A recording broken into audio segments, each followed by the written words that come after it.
Hi, I am here with my new best friend, Tyler Garns. Thanks for joining me, Tyler. For those of you who may not know Tyler, he's a famous guy in the internet marketing world. He was the vice president of marketing for Infusionsoft and helped bring Infusionsoft from 300 leads a month about 4 years ago to 25,000 leads a month today and growing. And it's quite an impressive track record. Infusionsoft has a lot of the same type of clients that Surefire Social does. And I just found being with Tyler the last few days and him working with our company just incredibly valuable and learning a lot about our own audience and also how we could become much better marketers, especially around CRM.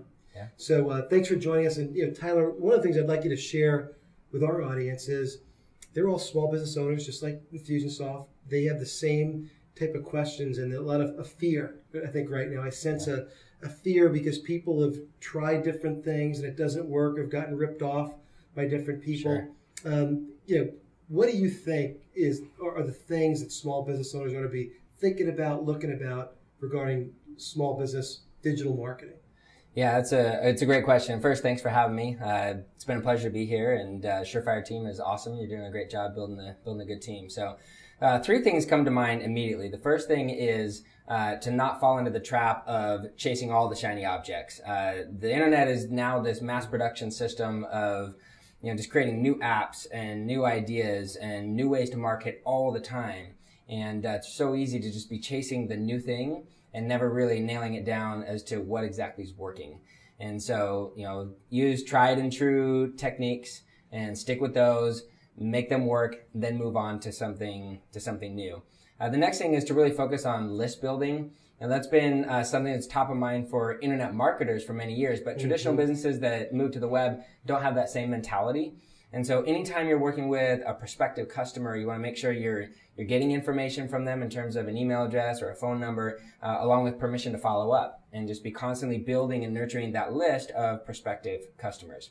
And then the last thing really is to focus on follow-up and conversion and knowing what works and what doesn't work. I think the fear that you talked about comes from not really being confident in being able to invest in your company and kind of feeling like you're guessing, hiring an SEO person or, advertising on the web or whatever. And if you're guessing, you're in big trouble. And so you've got to have some systems in place to be able to track all of your activity and know what's converting and what's not, and being able to follow up with that list that you're building and know what's working and what's not. When you know that marketing is no longer a mystery and becomes a science, and you start plugging money into areas that are producing a positive return, and you start growing your business in very drastic ways. Yeah, we like to say if you don't know your ROI for your internet marketing, you've got the wrong people working with you because you're in big trouble. It should be a giant math equation at the end of the day. Yes.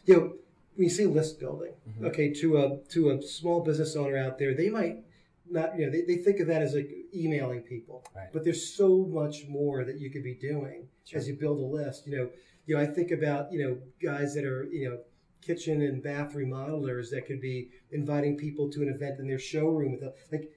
Can you give us an idea of expand people's thinking about what list building could be? A few years ago, actually it was many years ago, I was looking at buying a couple different businesses. I was working with a business broker, happened to be one of the few sharp business brokers out there.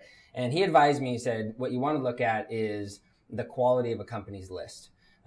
Products, assets, things like that, come and go. You can buy those for face value. But the value of the list is one of the most important things. And he advised me, as you grow a company, you want to focus on building your list. And so that's not just your email list. It comprises everything. So if you're sending out direct mail pieces and people call in to respond to that direct mail piece, if you're not putting that person on a list as some kind of interested party and have some way to follow up with them, you're missing out on a huge opportunity. Same thing with your customers. I see a lot of businesses who do business all day long in and out with customers that never really put them on a list to go back and market to them again, to upsell them, to provide additional value to them. And so all of your activity should be around building this base of loyal followers, whether they're paying customers or not.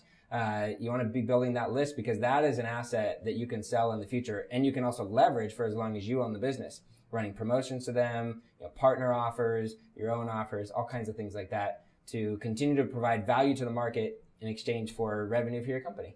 Well, the book, The E-Myth. Mm-hmm. I'm sure you've read that. Yeah. One of the things that they talk about, and sort of the list is their sort of a analog to systems and processes. The value of your business is based on the kind of systems and processes that are repeatable and predictable. Yeah. And having a list, having an internet marketing platform, if you will, of a website and social media footprint and SEO with a page rank and things like that, along with a big list, creates an asset value on your exit. And every small business owner dreams of one day being able to sell that business for some kind of value. That list is part of that value equation.